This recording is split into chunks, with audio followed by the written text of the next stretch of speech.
Hey everyone, it's Dot, and I have a dish that may help you out on Thanksgiving that you can make a day or two ahead of time.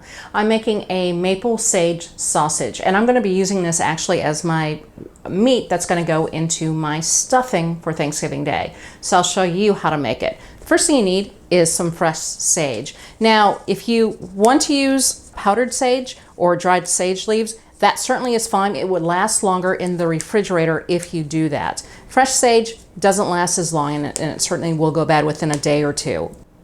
Now we're going to get started by chopping up these sage leaves. First thing you want to do is stack up your leaves into a nice stack. You want to try to fold them a little bit. You don't want to do a whole lot of chopping with your sage. Sage is a delicate herb, and if you over chop it, you can leave a lot more flavor on your cutting board than you do in your actual dish. What I'm looking for is about 2 tablespoons of sage. That's going to go in here, and that's pretty much what I got here. That goes straight into my ground pork. Next thing I'm going to add is some faux brown sugar, and what this really is just I'm using a monk fruit. I'm using the golden version, so it's like brown sugar. Ground coriander, black pepper, cayenne pepper, sea salt, and the next thing I'm going to add is some actual fresh nutmeg. And what you want to use is a microplaner. And the nice thing about nutmeg that I love about it is the fresher it is, the less you have to use, because all of these seasonings, except for salt, have carbs. So I'm just going to use a little bit of this. And it smells awesome right now as I do this. You're really just going for about a 1/4 teaspoon of nutmeg. So that's more than enough that I added in, and it smells absolutely wonderful. Last but not least, I'm using real maple syrup.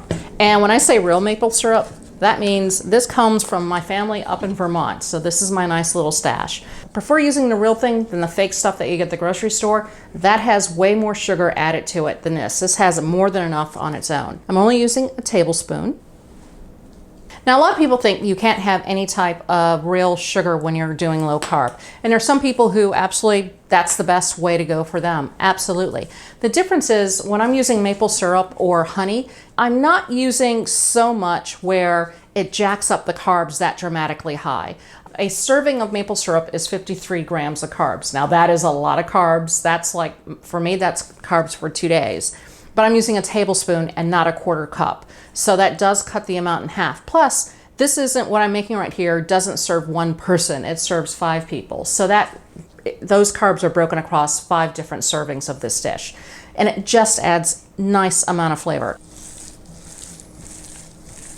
Okay, I can smell the maple and I can smell the sage, so I'm very excited about this.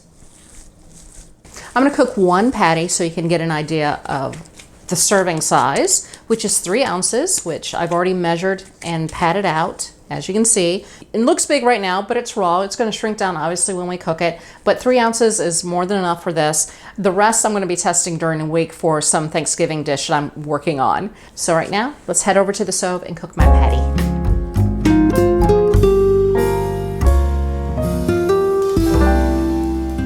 Per my cameraman, I ended up making 2 additional patties because he needed that for the photo that's going to accompany this video. However, to his dismay, I've let him know that that's fine. I would make the extra patties, but he can't have them because I need all the meat to test a Thanksgiving recipe. So I'm going to take a little bite of 1 patty. I will say this, when I was cooking it, about halfway through, my house just smelled like maple syrup, and wow, a little bit goes a long way, I'm telling you. So bon appetit.